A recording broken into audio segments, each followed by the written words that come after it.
It is another Wednesday night, and you are just on time for an hour and a half of news, views and reviews served with the extra touch of fine details from NTA News Top Table. You must have noticed how super excited I am tonight.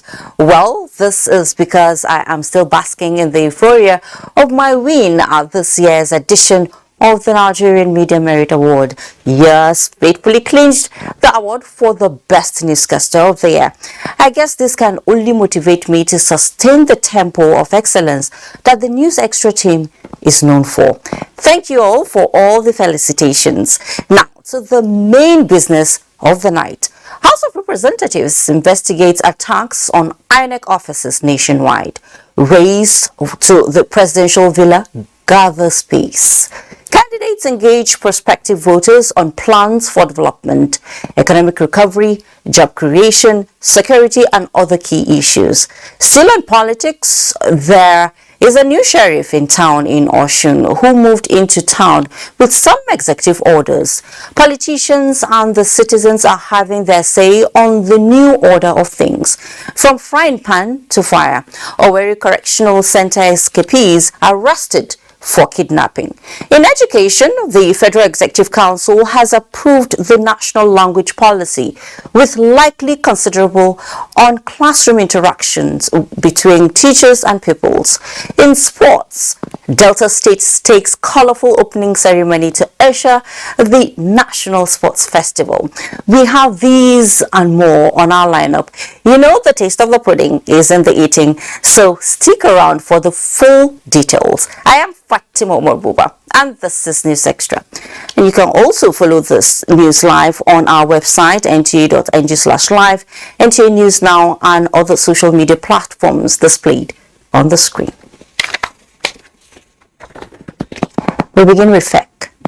Primary school pupils across Nigeria are now to be taught in languages of their immediate environment, otherwise referred to as mother tongues, in the first 6 years of elementary education.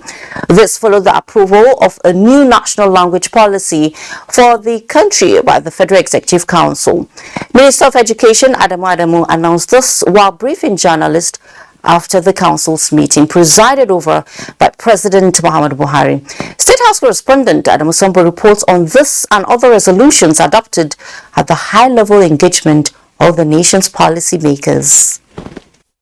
This is the first time in decades the national language question will be formally addressed with this mother tongue teaching policy at the highest level of government in Nigeria. The intention is not only to ensure that primary school pupils assimilate better at elementary education, but also an attempt to safeguard indigenous languages in the country. According to UNESCO, in the last few years, 29 languages in Nigeria became extinct. Even in Bauchi, I believe there is a language that is spoken by less than 10 people. Since their children are not learning, I believe in the next 20 years, that language will disappear. And once you lose a language, you are losing more than a language. You are losing a whole mindset, a whole world view, a cultural heritage that developed in that. Theoretically, the mother tongue teaching policy starts immediately, but the minister said full operationalization depends largely on how soon the required teachers will be employed and the instructional materials in the nation's indigenous languages will be developed. The objective of this policy is to promote and enhance the cultivation and use of all Nigerian languages. When the policy is fully operational, each locality will teach students in primary 1 up to 6 in their own mother tongue. Let's say in Lagos it will be in Yoruba. And then from junior secondary school you continue using English along with the native tongue. With this new policy, your arithmetic, your mathematics, your nature study will be taught in your mother tongue. And it has been proven scientifically that children do better when issues are explained to them in their mother tongue than in another language. Attorney General of the Federation and Minister of Justice Abubakar Malami secured the council's approval for the engagement of consultancy firms that will help in the deployment of technology in building specialization, developing checklists, and providing technical services towards ensuring that necessary protection is accorded the federal government in drafting contractual agreements with third parties. We are all aware of key incidences that happened as it relates to contract administration in Nigeria. One of them that is fresh in our memory is the P&ID, on account of which the federal government was by arbitral award subjected to a liability of over $10 billion on account of deficiency in the contract, which translated to a high risk. We are equally aware of the global steel contract relating to Ajakuta, the defect of which contract subjected to the federal government to higher risk and indeed stagnated our development towards industrialization on account of the fact that for over 2 decades, Ajakuta could not perform arising from the litigation. We are equally aware of similar contracts relating to Sunrise, on account of which litigation our dream to have Mambila could not proceed on account of litigations relating thereto. The engagement of the consultancy firms at over 630 million naira, the minister explained, is aimed at protecting the federal government from further engaging in higher risk and defective contracts that may lead to litigation and enormous monetary damages capable of undermining national growth and development. From the State House, Adamu Sambo, NTA News. In the meantime, the federal government has approved over 24.1 billion naira for the construction of a befitting housing accommodation for Deputy Inspectors General of the Nigerian Police. Minister of Information and Culture, Lai Mohammed, who announced this at a media briefing, said the approval followed a memo to that effect presented by the Ministry of Police Affairs. State House correspondent Adam Sambo again reports.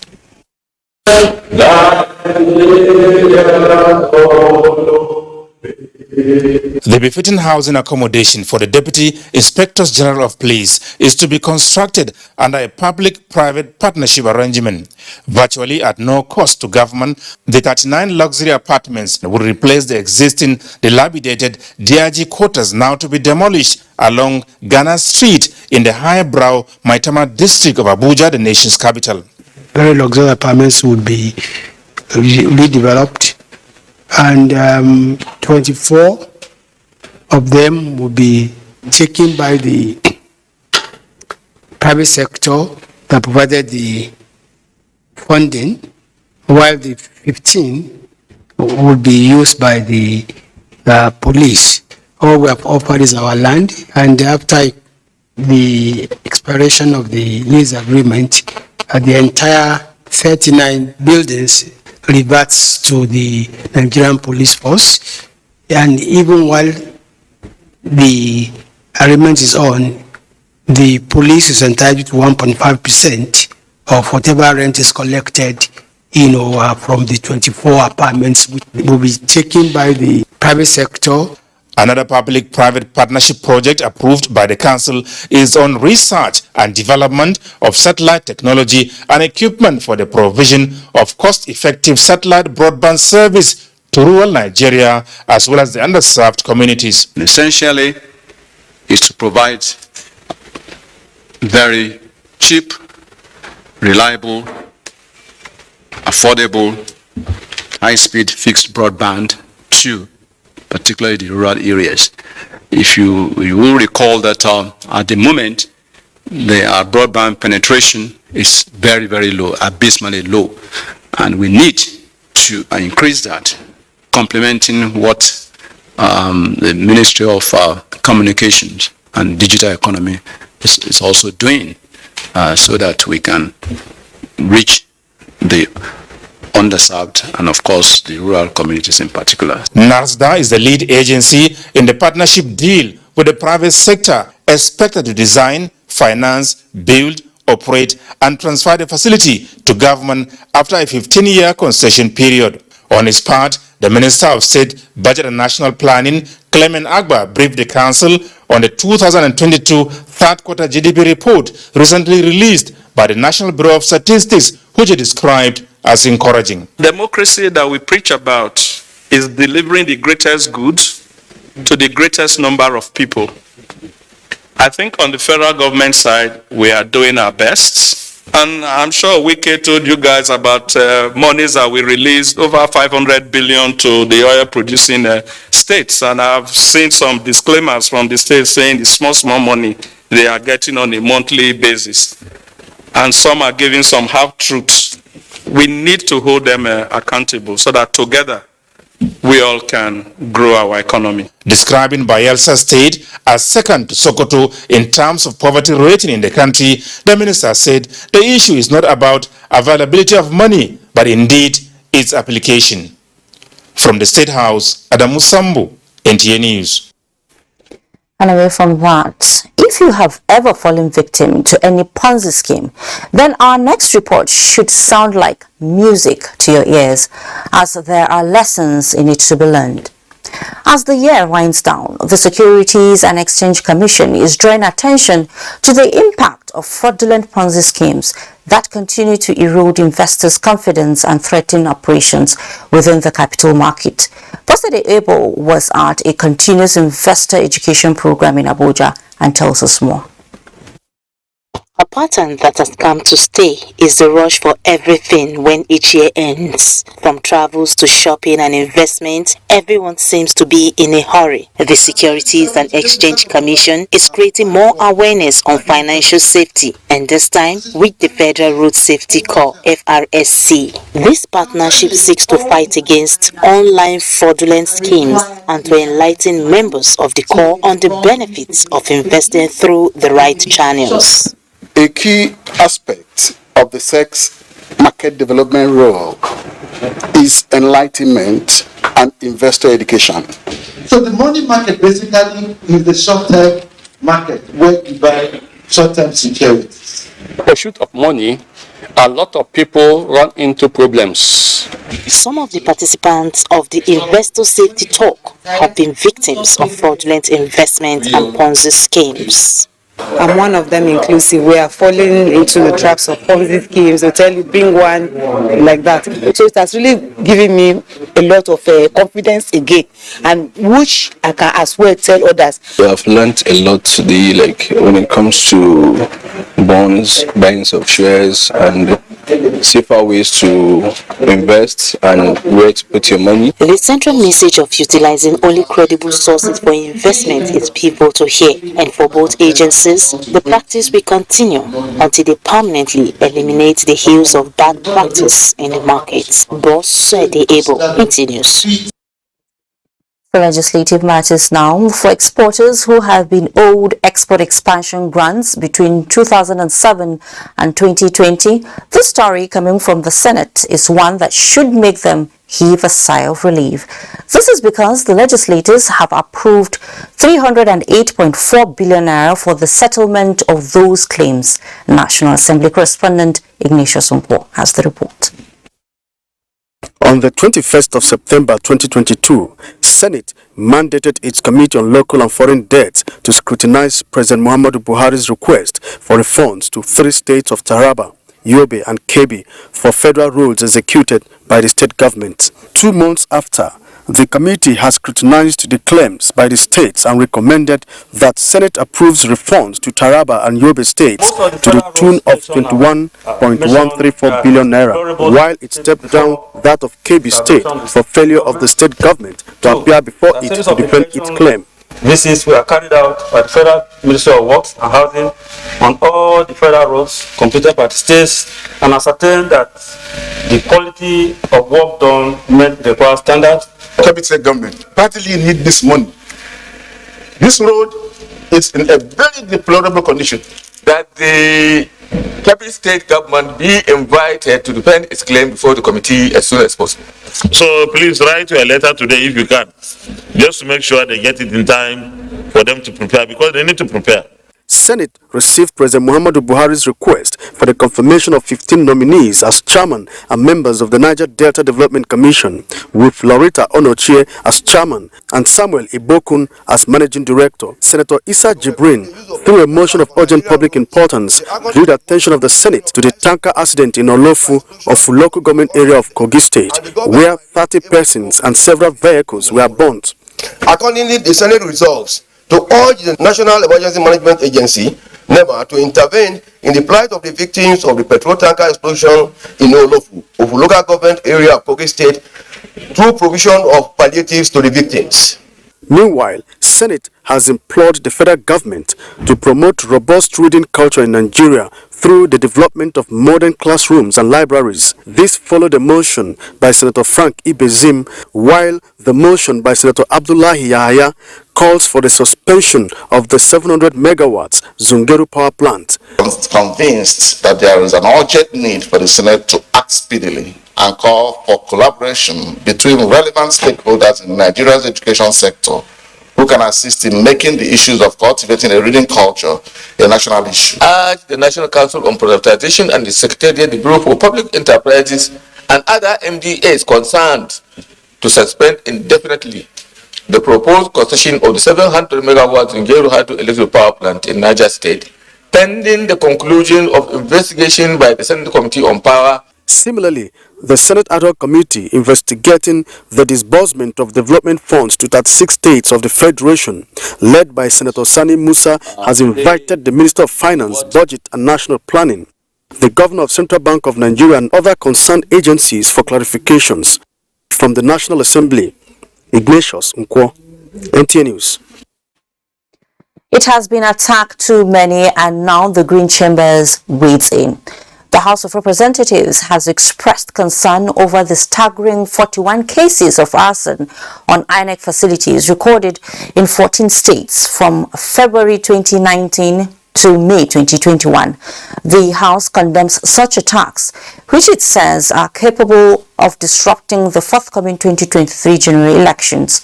National Assembly correspondent Lami Ali tells us about the resolution of the House on this development.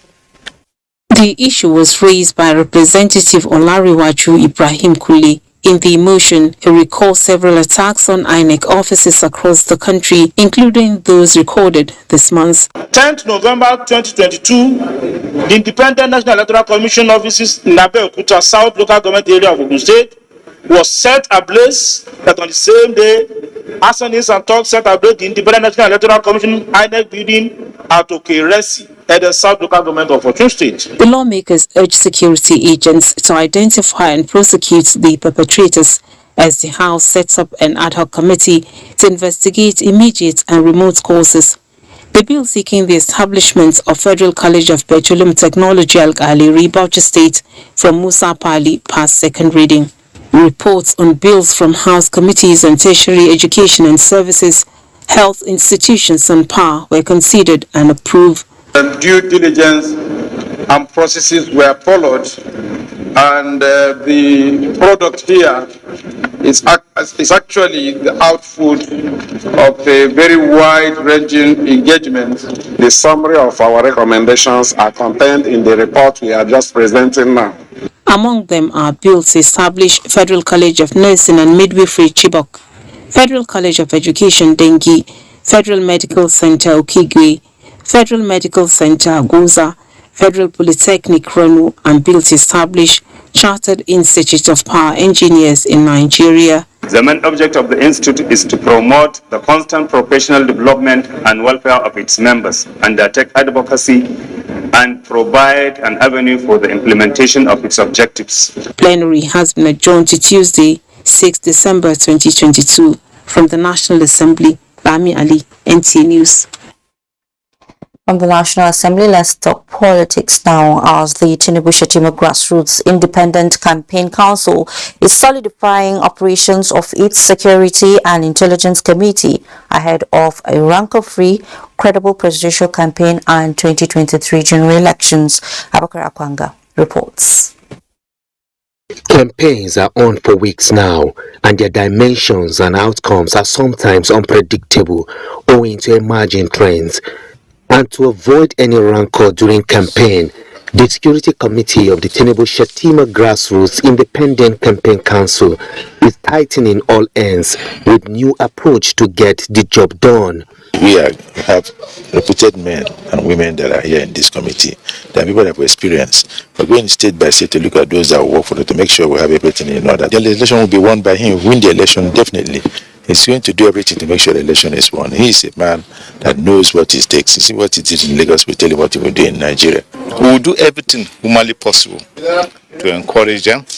I will do everything humanly possible at our own level to implement the recommendations of this committee, and we want to avoid disaster at all costs to ensure that ICC deliver and Asuaju wins the election come February 25th, 2023. The committee in the coming days will be inaugurating subcommittees to facilitate and guarantee a peaceful campaign process and a hitch-free 2023 elections. In Abuja, Abubakar Akwanga, NTA News.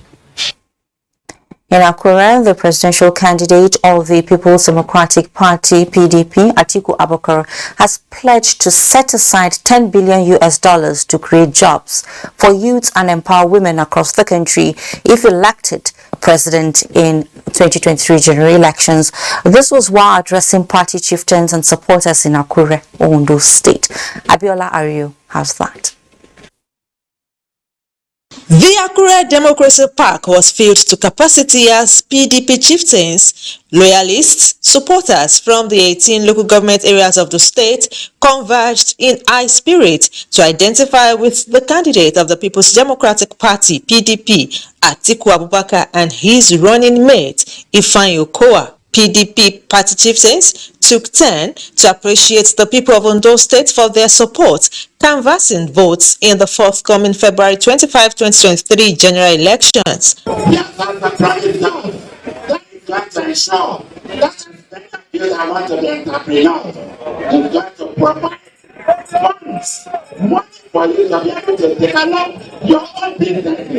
Atiku Abubakar is one man that I believe has the capacity, the experience to restructure Nigeria. He will unify the country and he will make life better for all of you. The PDP candidate, Atiku Abubakar, said his visit to Ondo State was deliberate, as it was to appreciate the people of the state for their efforts during the 2019 election, as the state recorded the highest votes for PDP in the Southwest. Among his agenda for the people of Nigeria is to set aside $10 billion to provide employment for youths and empower women who are critical stakeholders in the country, and also fund the national education sector. If you repeat the support again, we promise we will definitely deal with insecurity. We will eliminate it. We will also make sure that all the federal roads linking Ondo State with other parts of the country are made very motorable. Ondo State is the first state in the Southwest to be visited by the PDP presidential candidate. In Akure, Abiola Rio, NTA News. Let's head to Osogbo now, where barely 24 hours after the inauguration of a new administration in Osun State, Governor Ademola Adeleke issued 6 executive orders bordering on employment, promotion and appointments, award of contracts, chieftaincy matters, and setting up of review committees.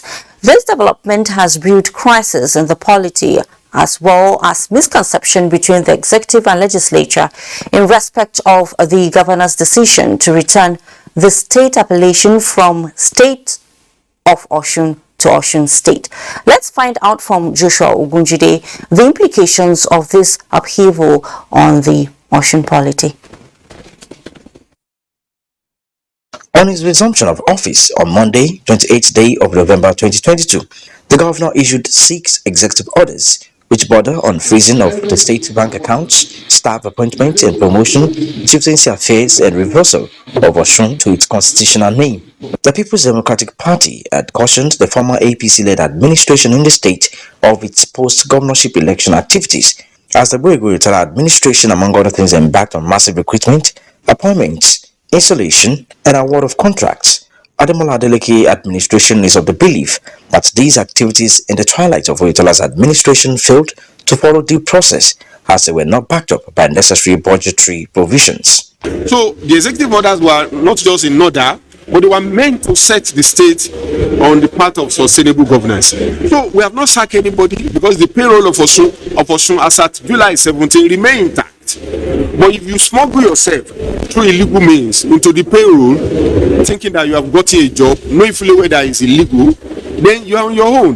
The present thinking is to look at it as an either-or situation, that we either do it this way and then the only other way is to go the opposite way. But there's always an alternative, a third alternative. And the third alternative in this present situation might be to go a little bit more slowly, more cautiously, and turn it around into a win situation for the present administration. There is a lot of problem, controversy surrounding that appointment. For example, a governor that is going, then appointed about thousands of people into the service. You know, this is suspicious, it's questionable. Another conundrum is what can be tagged as a brainchild of former governor Rauf Aregbesola, which is the altering of the name Osun State to State of Osun back in 2011. Boyega Oyetola administration never contented with the decision of his predecessor, despite 2017 ruling of an Osun State High Court sitting in Ilesha, which declared the renaming illegal and therefore null and void. In line with the motive of the new dispensation as launched by Ademola Adeleke, the governor issued an immediate reversal to the constitutionally recognized name of Osun State, as all government insignia, correspondences and signages must reflect Osun State rather than State of Osun. But the constitutionality is being contested. On the issue of State of Osun and all those, I want to assure you there is a very close rapport between the State House of Assembly and His Excellency Governor Adeleke. There was a meeting between the Speaker and His Excellency, where a lot of things were high on us. So we don't want to go into issue of whether, but we stand by our executive orders. From the legal point of view, I think it's very clear that the Osun State is always Osun State. That's what the Constitution recognizes. We can see this as an ideological war. Who do we see ourselves as being? Where do we belong? So much more than the constitutionality is the idea of how do we see ourselves? What do we think we represent? Because there's more to a name than just what you're being called. It's your sense of self, it's your sense of identity. The Osun State House of Assembly, Right Honorable Timothy Owoye, has congratulated the government and promised to work with him in line with the Constitution. In Osogbo, Joshua Ogochide, NTA News.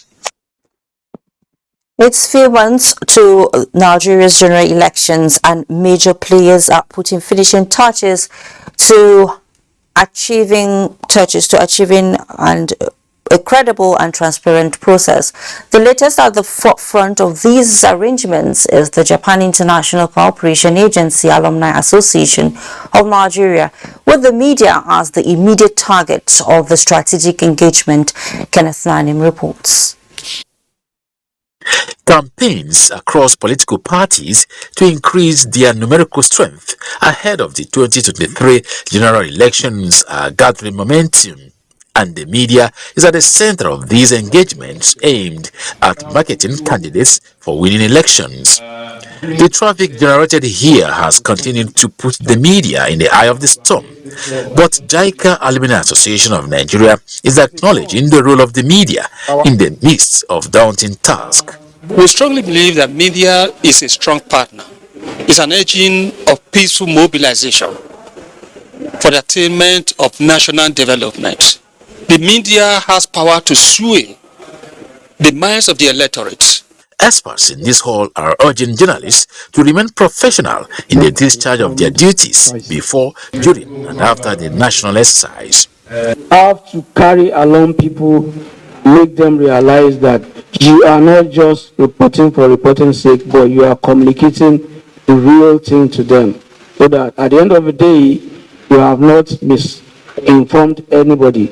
journalists should take the part of caution and ensure that they give a fair, balanced, and objective reportage of political issues.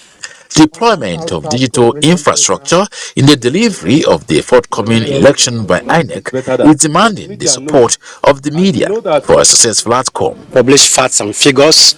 Don't publish misinformation. Don't publish innuendos. Publish issues. Safety of journalists for objective and accurate reportage also dominated discourse at the forum, with a consensus on neutrality and teamwork. Kenneth Nanim, NTA News. President Muhammadu Buhari is engraving enduring economic legacies with the potential to launch the country on the global map of industrialized nations.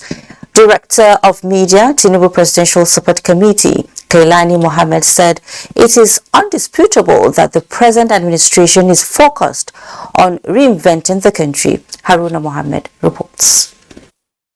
The recent oil exploration at Kulmani, Kailani Mohammed said, is one of the testimonies of the present administration's genuine desire to improve the nation's economic fortune. He said the discovery of the oil well has a multiplier effect of addressing unemployment, increase in revenue and development of host communities. With an estimated 1 billion barrels of crude oil reserve from the new northern oil wells, Nigeria is expected to gain nearly $73 billion or 32.3 trillion at an average global crude oil price of 73 per barrel benchmark used for 2023 budget proposal. Kailani Mohammed said, apart from economic diversification policies, which place emphasis on agriculture and infrastructural development, the recent oil exploration will add value to the ruling All Progressive Congress in the next year's general elections to retain power at all levels. Haruna Mohammed, NTA News. Time for us to take our first breather when News Extra returns.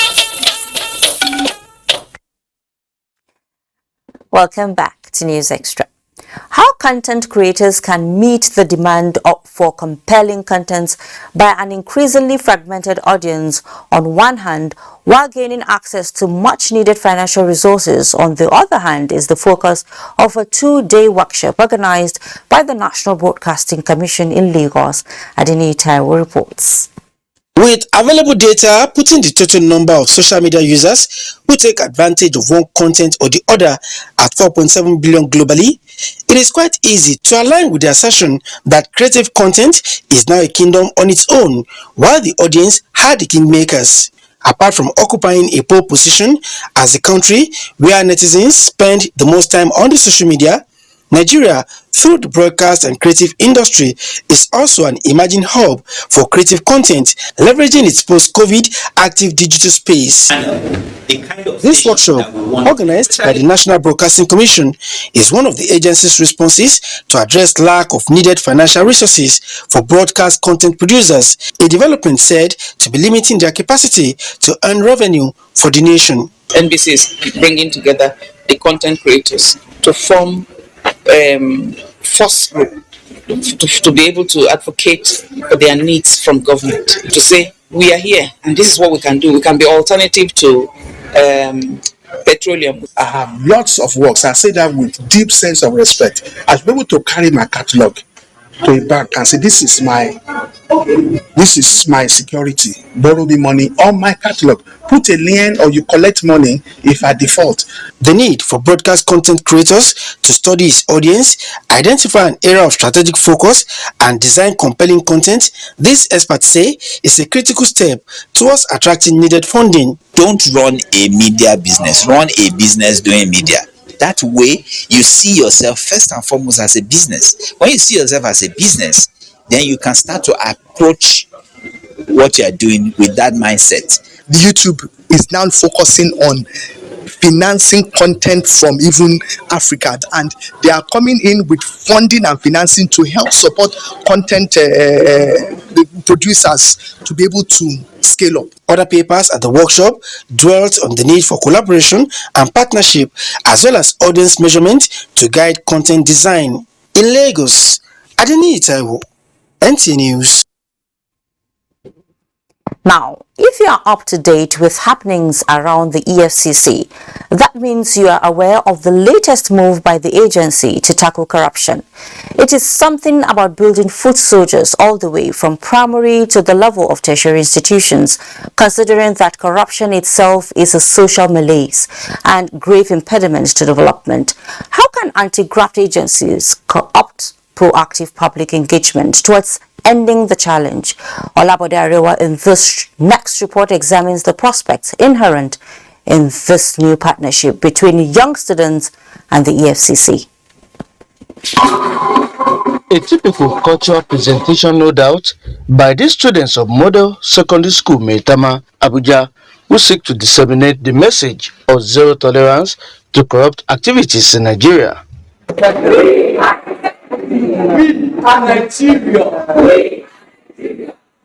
A society where some see nothing wrong in bribery, cybercrime, prostitution and exam malpractice show how endemic the negative culture is and what it portends for the future of Nigeria if left unabated. The Economic and Financial Crimes Commission, EFCC, has rapidly moved to curb such practices with the integrity and zero tolerance clubs it established for public sensitization on these ills. School children are not only influential among their peers, they also wield some influence in their families and communities. It is the potential which the EFCC seeks to maximize in deepening the fight against economic and financial crimes. It is therefore important that in order to build a good future for the younger generation, they need to be sensitized to shun corrupt practices, engage in and promote honesty, hard work, loyalty. The EFCC has also developed a manual to guide the advocacy against corruption, and the youth have displayed their support in this regard. What I can say about corruption is that it is an illegal act, and it is not good because the money or things that are meant for somebody else is being diverted to another set of people. Exam malpractice, especially for us as students, we are going to encourage this, our new, like my colleagues, to stop it, because if you read, actually if you get to the exam, you will know what to write. With the expansion of the EFCC integrity clubs to cover more schools across the country, the agency believes it is on the right track to supporting Nigeria's quest to attain true development. In Abuja, Olabode Arewa, NTA News. Next is the story of two unrepentant criminals in the April 5, 2022 Owerri jailbreak. They were among the escapees and still on the wanted list. But that seems not enough reason for them to turn a new leaf, or should we say, see no more. Instead, they continue in their line of business. Unfortunately for them, the two fleeing inmates met their Waterloo as they got arrested by operatives of the intelligence response team of the force for allegedly kidnapping a female lawyer. This is in addition to their involvement in other several criminal acts in Port Harcourt, the River State capital. Let's now join Francis for details. On Monday, April 5th, 2021, there was an attack at the Owerri Correctional Facility by unknown gunmen who threw dynamite at the walls of the facility and commanded the inmates to flee. These two suspects arrested by operatives of the IRT were amongst the fleeing inmates. But now when you say because of you no get money or your business no do good, now make you enter this kidnapping now. But now wetin carry you go that prison? In that prison now they show say you don't commit crime before. One would have thought that after the Owerri jailbreak, the two suspects would have renounced crime. Instead, they cash into their old trade of kidnappings and other criminal acts within River State. Luck, however, ran out of them and were arrested after carrying out several criminal acts, including the kidnap of a female lawyer in Port Harcourt.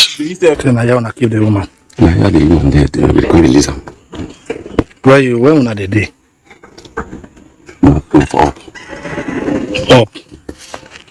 This uncompleted building is where the female lawyer was said to have been kept by her kidnappers before a 5 million naira ransom was paid.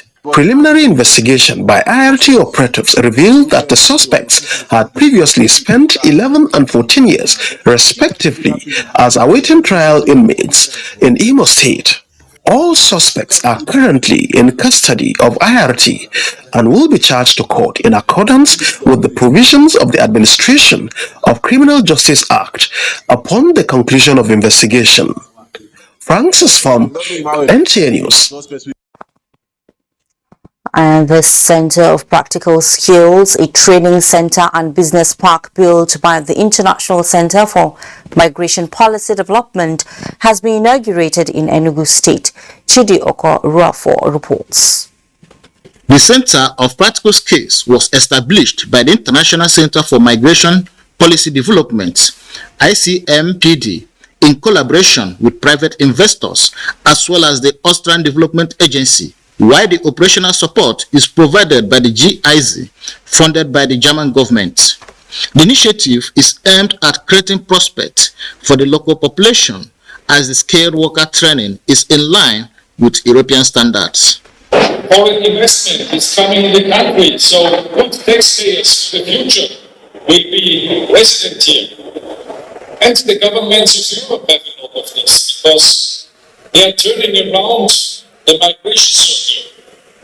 So everybody has really some benefit out of this project. It is an unforgettable narrative of transforming a jungle somewhere in Africa into a premium university, business park, and center of practical skills. This is an incredible success story of humanity. This will be the first attempt to create graduates that will be imbued with the right skills for them to be relevant to their communities, to be relevant to our country, Nigeria, and to be relevant to the world.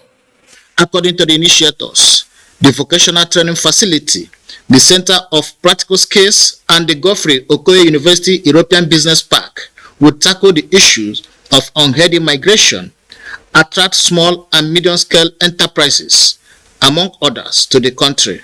So, Nigeria has been included in the largest global business outreach of Austria through the Refocus Austria initiative. And this is where we come in also with this project, seeing how we can bring the supply and the demand side together. The International Center for Migration Policy Development is an international organization with 19 member states and active in more than 90 countries worldwide. The organization takes a regional approach in its work to create efficient cooperation and partnership along migration routes with Africa, Central and South Asia, Europe, and the Middle East as its priority regions. In Enugu, Chidi Okoruafo, NTA News. Countries are sovereign entities, quite all right. But sometimes when it comes to growing the economy or advancing technology, they rely on each other, engaging in expertise or technological transfer. In 2014, Nigeria and the Czech Republic agreed on such a deal, and subsequently 25 Nigerian technological projects have been selected for the technology transfer program, expected to foster growth and expansion of infrastructure, manufacturing and innovation in Nigeria. Chindaman Debisi reports that the project, codenamed Delta 2, is being executed by the National Agency for Science and Engineering Infrastructure, NASENI, and Technology Agency of Czech Republic. There is this realization these days that technological advancement is a major trigger or national economic boom. As such, research works can be applied to lead findings and innovative solutions which will produce new high-tech marketable products and services. Nigeria's journey to practically implement the 2014 bilateral agreement, where the Czech Republic will transfer innovative and technological expertise to already existing Nigerian science and technology research institutes and companies, began 6 months ago. 285 organizations applied. These 25 scaled through the evaluation and scoring process. Unisic Oka Technozo Nigeria Limited, Bayero University Kano, National Animal Production Research Institute, National Veterinary Research Institute, Futo, Petroleum Resources Limited, Unical, Osmania General Consultants Limited. Others are Nigerian Institute of Mining and Geosciences, JOS, Ace Solutions and Synergy Limited, Veritas University, Abuja, Aldrap, Futa, Cortex PLC.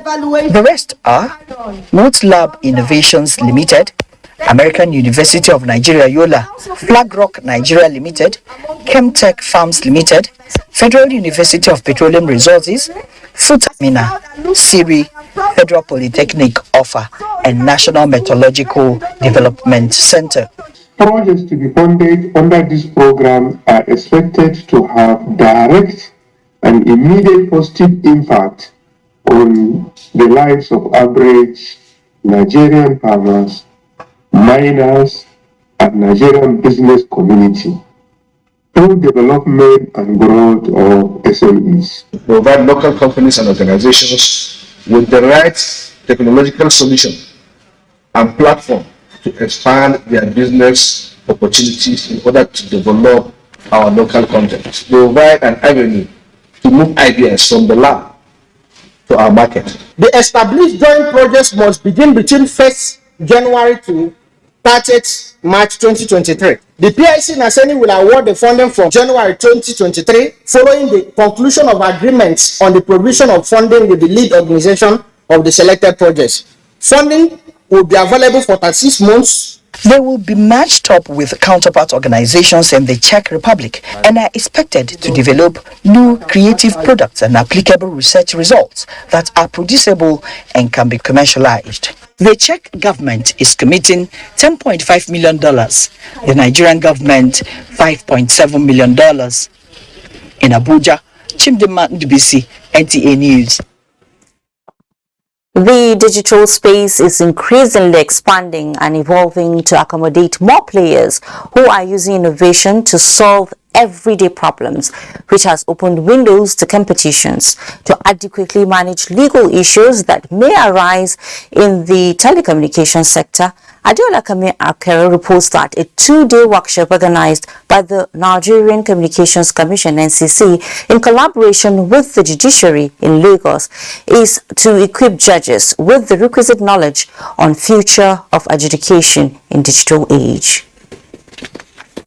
The rise in social network platforms, which set the stage for unprecedented platforms of social interactions, exchange, collaborations, and dialogue, has no doubt engineered positive changes with multiple avenues for entrepreneurship. However, this is not without challenges, especially as regards the ownership of online content and materials. We need to ensure we spell the rules of engagement very clear, so that those who are participating, in that segment of the telecommunications, sector, will appreciate what the rules are, ensure they comply with them. This workshop is therefore designed to prepare the judiciary for imminent increase in litigation, while also exposing participants to peculiarities of adjudicating conflicts in an era of digital presence and online identity. It is essential to lay a solid foundation on what adjudication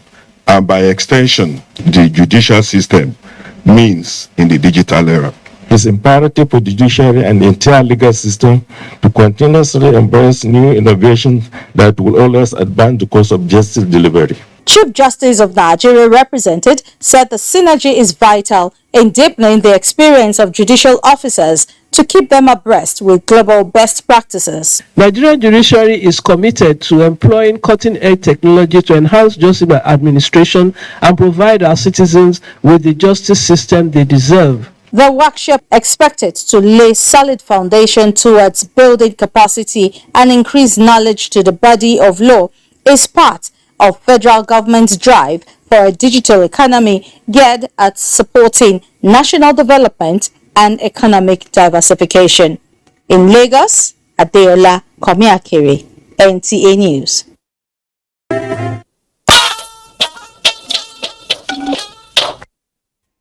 Thanks so much for staying. It's time for us to talk business, and we have Musa Abakar on Business News. Musa, it's over to you. Thank you, Fatima. Oil prices rose by over $2 on Wednesday on signs of tighter supply, a weaker dollar, and optimism over a Chinese demand recovery. Capping gains, the OPEC Plus decision to hold its December 4th meeting virtually signals little likelihood of a policy change. A source with the direct knowledge of the matter told Reuters on Wednesday. Brent crude futures rose 2.81% to $85.36 per barrel. U.S. West Texas Intermediate crude futures climbed 2.7% to $80.33. At the capital market, the equities market closed Wednesday trading session in positive territory. The all-share index climbed 0.71% at 47,660.04 basis points. A total turnover of 107 million securities valued at 1.3 billion naira exchanged hands in 3,227 deals. Equity capitalization increased to 25.9 trillion naira. The financial services industry led the activity chart with FBN Holdings, Fidelity Bank, and Zenith Bank. That's a quick look at business news. Fatima, is over to you now. Well, thank you so much for the business package. And now to further deepen post-insurgency recovery drive of the federal government, stakeholders in Yobe State are working on a template to comprehensively address farmers' herders' conflicts in the state. Adam Yusuf reports that this came to fore at a multi-stakeholder dialogue held in Damaturu. Yobe State is an agrarian state blessed with vast fertile lands convenient for both farmers and herders to undertake their trade. Over the years, however, there had been reported cases of conflicts between the two parties, which each accusing the other of encroachment. To complement government's effort in finding lasting solutions to the clashes, this town hall meeting was convened to brainstorm ideas among other stakeholders in the state. In their separate inputs, both leadership of herders and farmers associations in affected areas advocate an end to the menace that has claimed lives and property of their members across the state and country. We expect that at the end of this workshop, stakeholders from Gujba and particularly from the communities affected by this conflict will be able to have a working document so that that is locally informed. It is gathered that Yobe State is in the league of states in Nigeria with highest number of livestock projected to be over 8.6 million in Damaturu. Adam Yusuf, NTA News. In another development, Nigeria's population managers have inaugurated a national action plan to accelerate implementation of Nairobi commitments. The priority area revolves around sexual and reproductive health, as well as rights of women and girls. Olushe Adiagbo brings us details. Are we ready to keep the promise? It is 25 years since a new wave of thinking and narratives was given to population commitments at the International Conference on Population and Development, ICPD 25 in Cairo, Nairobi. 179 governments adopted an action plan set to be achieved by 2030, and at its center is a zero preventable maternal mortality, zero unmet need for family planning, as well as zero gender-based violence. For these key players driving the Nairobi commitments in Nigeria, the West African nation is not doing as expected even after 3 years. No thanks to COVID-19. 1 out of every 200 Nigerian women dies while delivering a child, according to a recent report from WHO. But these population managers still believe that with deliberate efforts, the world agenda is achievable and making a clarion call for meeting the funding needs. The National Action Plan is designed to guide the implementation of programs and interventions that will accelerate progress to achieve the commitments made in Nairobi. It is important, though, to notice that the plan aligns fully with the Nigerian Development Plan, which places also family planning at the heart of sustainable Nigerian development. The celebration of 3 years of Nairobi Summit on ICPD 25 in Nigeria is themed Sexual and Reproductive Justice as a vehicle to deliver the Nairobi Summit commitments. In Abuja, Olusheye Adiagbo, NTA News. And the need to enhance the total well-being of persons living with sickle cell disorder has again been brought to the fore. This was at the maiden edition of the National Dialogue on Better Life for Sufferers. Obeka Amarachuku reports that the event was put together by Some Cell Foundation and Yakubu Gowon Foundation. Sickle cell disorder is a nightmare not only to those who suffered from it, but also to family members of the victims. To address the challenges faced by sickle cell warriors informed this gathering on how best to address the sickle cell disorder in the society. We believe that engaging adolescents will be more productive for us. Students in senior secondary school, in tertiary institution, it will be, to us, those should be our target. They knowing their genotype, knowing the reason why they should know their genotype, and knowing the implication. So for us, that is what we are doing at the foundation, really. Yes. I appreciate science for coming up with genetic study of cells of individuals and arriving on compatibility. Lead speakers at the dialogue calls for more engagement and advocacy in tackling the menace being faced by these warriors. That sickle cell individuals not only have a life, but they can impact on themselves to the greater society beyond their calculations. It's an illness that other people go through. Just the way people cannot relate with the pain of the sickle cell patient. I'm talking about the physical pain. They also cannot relate with the psychological trauma of living with this condition. And that is depression. The foundation is also seeking more collaboration in achieving its sales objectives to ameliorate the pains of the sickle cell warriors. In Abuja, Omenka Marchuku, NTA News. Let's test your knowledge on pharmaceutical acronyms. Do you know what APIs stand for? Chemistry and pharmacy students and practitioners would readily tell you within a second. But for you that is hearing for the first time, it stands for active pharmaceutical ingredients. That is now to the meat of the story. The National Drugs Policy 2021 states that availability of appropriate medicine is critical to a functional health system. However, record shows that countries in sub-Saharan Africa import 70 to 90% of essential medicine needs. That's the problem that attracted the attention of West African Postgraduate College of Pharmacists and the National Institute of Pharmaceutical Research and Development, Uche reports. Vast medicinal vegetation, numerous research work lying on shelves. Yet, Nigeria and the rest of West Africa depend on importation of raw materials and other medicines, despite the numerous institutions on ground. This scenario has made the region vulnerable in the medicine supply chain, as evident at the peak of the COVID-19 pandemic. The institute secured grants worth about 6 billion naira from the Japanese government to establish the first nanotechnology laboratory, which is focused purely on drug development and phytomedicinal arrangements in Africa. Active pharmaceutical ingredients, APIs, are the substances in drugs that are responsible for the beneficial health effects experienced by consumers.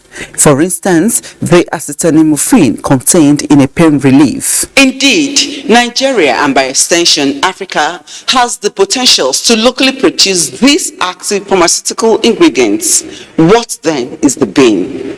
Some of the multinationals, they depend upon their parent companies abroad, making sure that their active ingredients come from there. The major problem is funding, because without funding, you cannot take it further. In this meeting between NIPRID and the West African College of Pharmacists, ideas and experiences would be shared to ensure medicine sufficiency in local production and finished products. A lot of experts that have produced a lot of active ingredients which we need to work on, and Naseni is now encouraging them to get all those experts from the university to work with us with NIPRID. NIPRID has certified that it's good for use. We can as well place it under custom receipted list, that you can import these ingredients because we have it available in Nigeria. It's not just in Nigeria. So many other countries in Africa are beginning to work towards that direction, and even in Asia. With these commitments, the West African region could become a hub for local manufacturing of APIs and other essentials of medicines in years to come. Uche Ugochukwu, NTA News.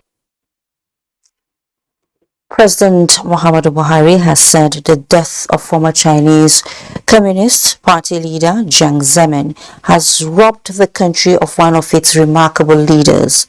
Reacting to death of Zemin at 96, President Buhari recalled that the late Chinese leader had put his country on the path of economic progress by opening it up, thereby preparing China, the second largest economy after the United States.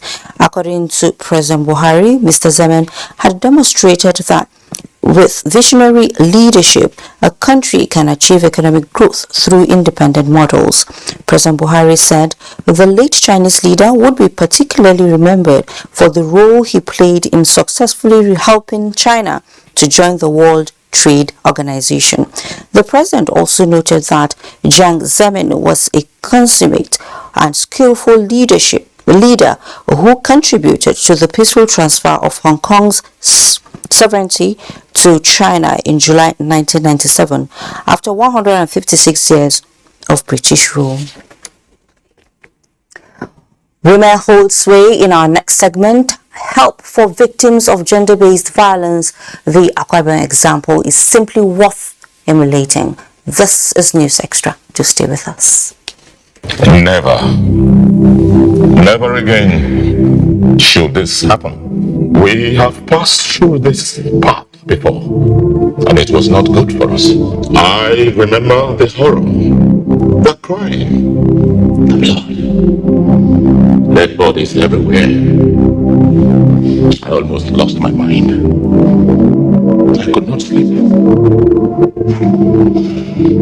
I remember the cry of innocent children. Many lives were changed forever. We shall never go through that path again. Let us all stand in solidarity with our armed forces, our men and women. Oh, we must stand in truth, in honesty, to build a vibrant nation, a nation that you and I can be proud of.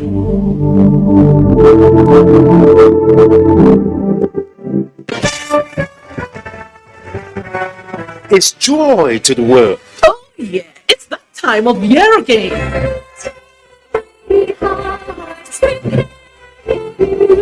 FRCN, NTA, and Voice of Nigeria Service of 9 Lessons and Carols ushers us into the joyous mood of Christmas. With beautiful renditions from different choirs that will lift our spirits. Theme, Fear Not. Venue, National Christian Center, Abuja. Date, 4th December 2022.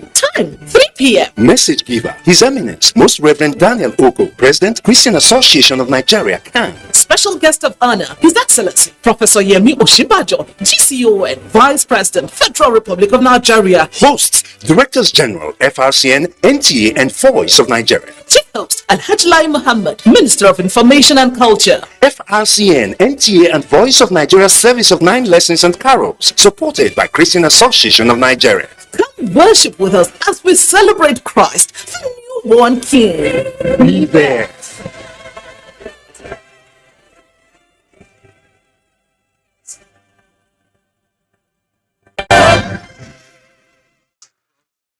Third final in 20 years.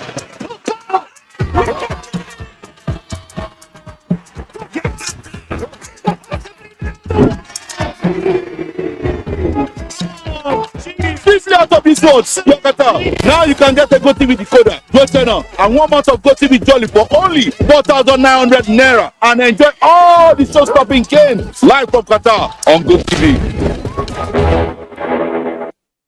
Looking fresh for your date? Get even fresher with Close Up.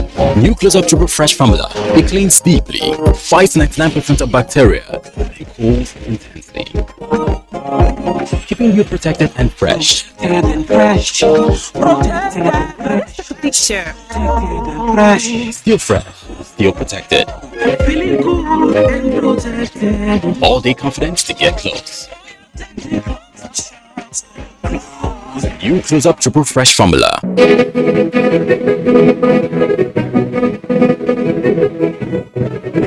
How did I get here? It all started shortly after I graduated from MSTC, the Model Skills Training Center, with a certificate in ICT. I successfully developed a data management program that has been called the software of the future. Thanks to its success, everyone wants it, and as you can see, now everyone wants me. But I'm not alone. The skills training programs at MSTC are equipping young Nigerians to become the next big success story. Whether it's ICT, mechatronics, facility technology, electronics and computer networking, or culinary studies, a certificate at MSTC is the way of the future. And just like me, there he is. Everyone will want you to. Developing the nation's human resource. Men do not like overconfident women. Don't touch me without my permission. I'm a playful guy and I do get carried away sometimes. You are selfish, manipulative, and you are a narcissist. That's all I've done for you. What have you done for me? She called me Barry. You know my mom doesn't know any better, right? You say that now, but then when you see your mother, you start to act like you're deaf and dumb. You were supposed to be more careful. I've been. Really not enough.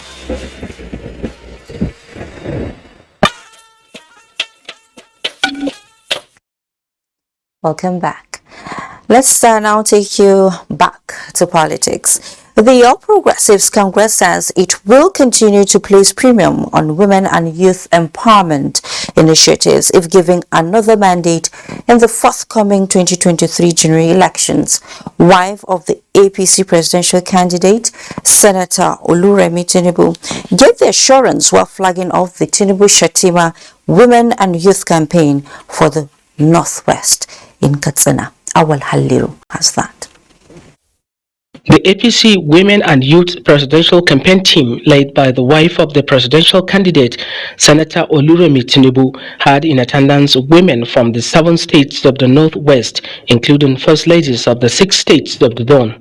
The women demonstrated their resolve to working for the success of the APC in all the elections.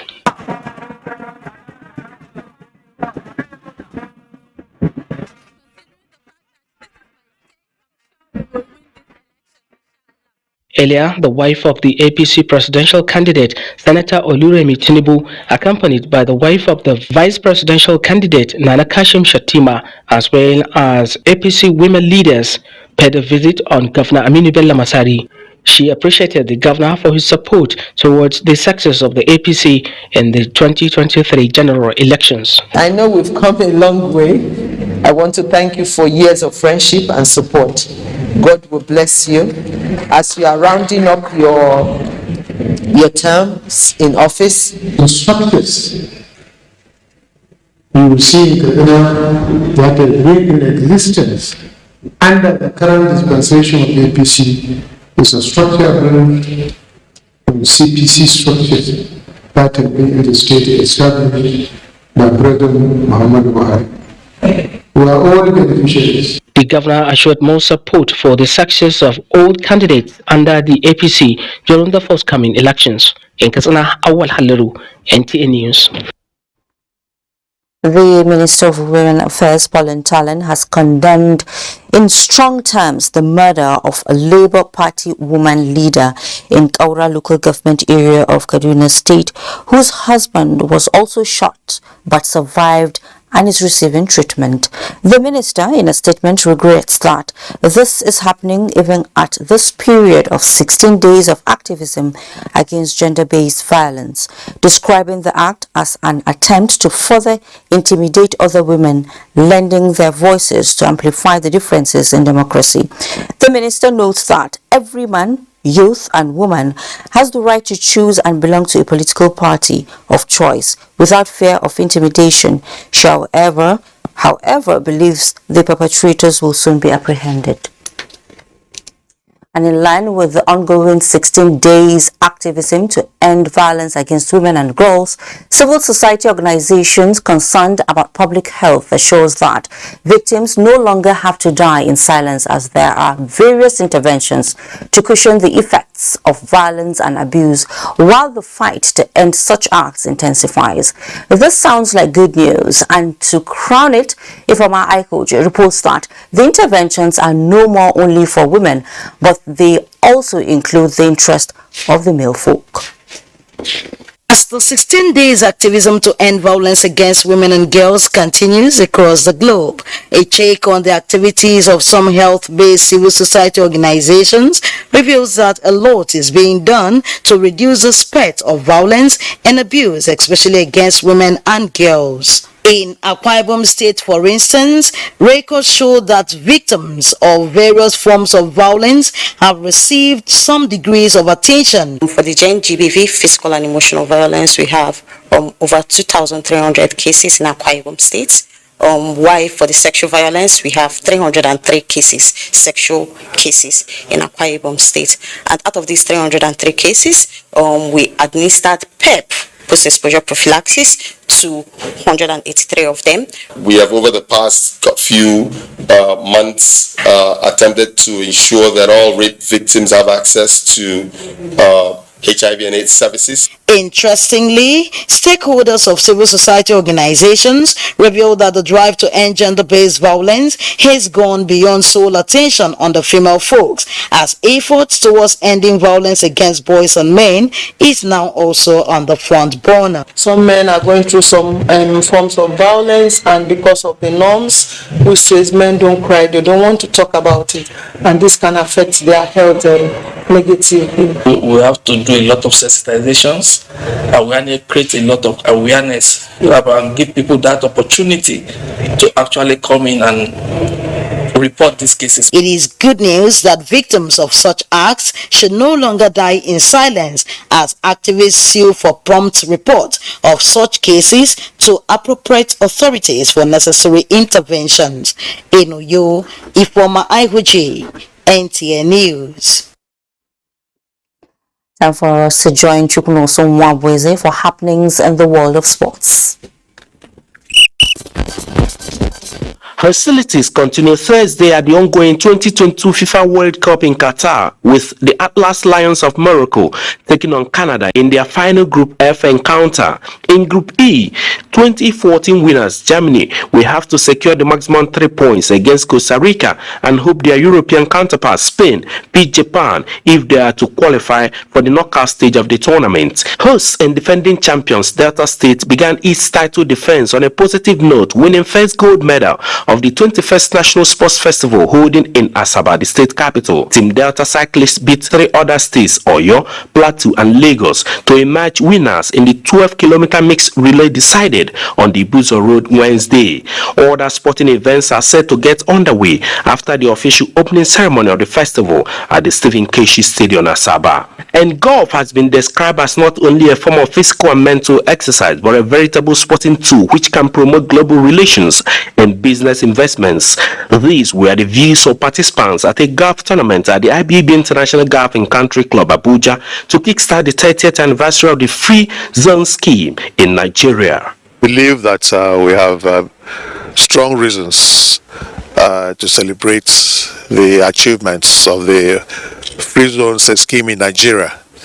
And I believe on this auspicious occasion, would like to congratulate Mr. President, who has given all the support to the development of free zones in Nigeria. So we're using sport as a medium for connection. We know that the most important things for connection are sport on one hand, you have politics on the other hand, and so we're using all those means to be able to reach out to all our various brothers all over the continent. That's sports update. I am Chukunonso Nwabweze, NTA News. The death of a prominent politician and former Minister of Mines and Steel Development, Dr. Paul Onongo, has been described as a great loss not only to his family but to the entire country. May his soul rest in peace. And with that, we conclude News Extra for tonight. Thank you so much for being a part of it. Remember to always stay safe. I am Fatima Umabuba.